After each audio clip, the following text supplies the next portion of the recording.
انت ما شاء الله شو الفطور عندكم بكره ان شاء الله؟ ما أعرف. اه ما رتبت شيء للحين. لا أقول لأمي. ها؟ لازم أروح أقول لأمي. تسالينها. إيه لأن هي تعرف أنا ما أعرف. ليش انت ما تسوين فطور؟ لا أمي تسوي. وانت ما شاء الله شو تسوين؟ أقعد وأنام وأقعد وأنام. تاكلين؟ Viidiyoon kun dhagaan kolfe jireenya kiyya keessatti kolfee hin beeku. Nan nyaadha nan rafaa, nan nyaadha nan rafaa. Hojiin koo kana jettee kinoo amma kaadhima isheetitti machaarti. Hayi shamarran madaamii yaa intala madaamii. Intala madaamii hojiitti baasanii dorgomsiisanii takkitti waa lafaa kaasuu kan hin dandeenyedha jechuudha. Dhugaan isinitti himaan. Balaa keenyatiin jiraatu bara. Gizee heerumanillee balaa keenyatiin nuti duuba isaan duuba qaxaramneeti kan isaan jiraachifnu kan isaan nyaata dhirsa isaaniitii hojjennu kan isaanii hojjennu. Alabalazzaa ijoolleen madaamii dhugaa shamarran madaamii maal beeku dhugaa dubbachuudhaaf. Ashama harka fuunee kabajamtootaa fi daawwattoota hordoftoota keenya nageenyi koo kan jaalalaa fi kabajaa bakkaa fi lafa jirtan isiniif haa baay'atu. Anis obboleettiin keessan bakkaa fi lafan jirutti waaqayyoof galannaa ga'uu nagaa fayyaa kootidha. Walee maaliif viidiyoo kana fiddee naan jechuun keechaniin oola. Viidiyoo kana keessatti waan laaliin qaba. Isheen tun intala madaamiti.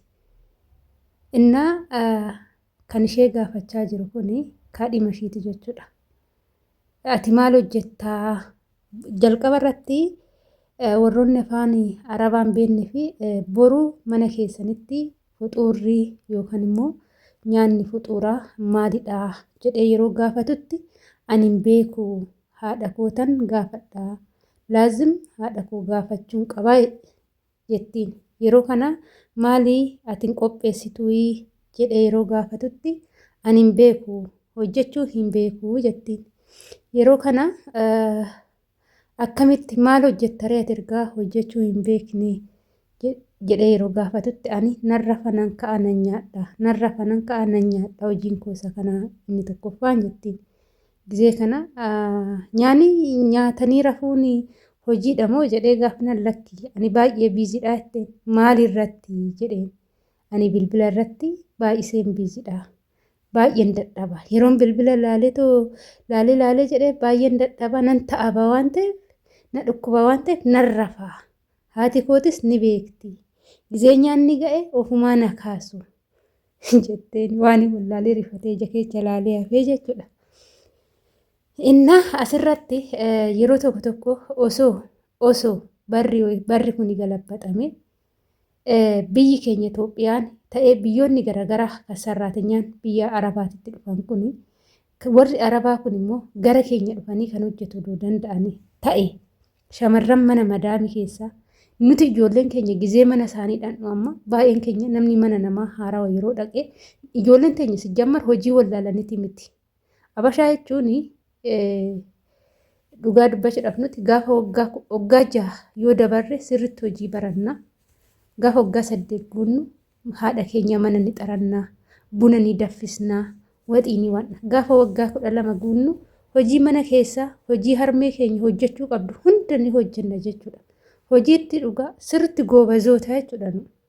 Garuu gaafa biyyaa baane xiqqooshii manni isaanii haarawaa namni haarawaa hundatu nu rifachiisee gizee rifannee aga mana san barannutti aga isaan barannutti rifannee gizee nama hojii hin beekne fakkaannu hadi shaqqaalamaa fi kooyyis maataraf shoqol shaqqaalaan tun nama gaarii miti hojii hin beektu waan akka hin dandeechu jedhaniiti baay'isanii nu tuffatu jechuudha.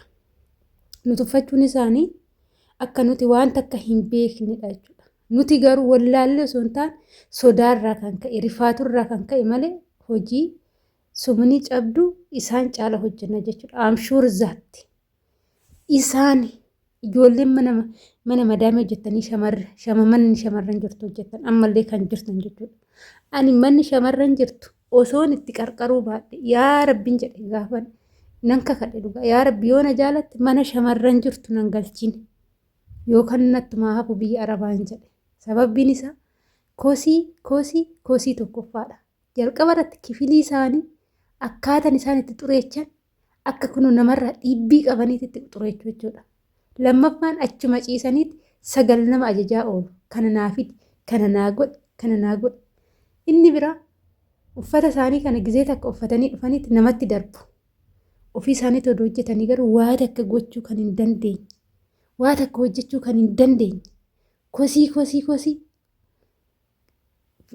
Udaan isaaniitu shintibeetiidhaa giddii deemu jechuudha. Odoo ta'eefi shintibeetii nageechi na dhiqi jechuu malee hoomtuu isaanii nafni jechuudha. Rifeensa isaanii akkanatti yoo ilaalan bareedu kana keecha isaanii addaan saaqanii yoo ilaalan haadhatu sagallaalee zayitii dibee fi yoonnidha malee qimaalii kan godhate argeen jira jechuudhaan shamarran madaamii. Baay'isanii kosii gizee ijoollee keenya tuffatan baay'een itti aaraa jechuudha. Dhiironni isaanii dhugaa madaamii takka bira hojjedhee intalli ishee waggaa 20 hin guutti gaa'ela ijaarrattee heerumte jechuudha. Odumaan mana san jiruun kan fuudhe sun ji'a 6 keessatti ari'e. Haati dhirsaa mana dhuftee maal jetteen seetan? Haadha intalaatiin intalli kee jetteen algaa irratti fincoofte jetteen. Kanaa miti dabbasaashii yoo dhiqatte filachuun beektu.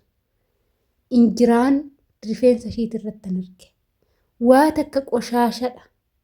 Ilmi koo intala qoshaashaa kana wajjin jiraachuu hin qabu.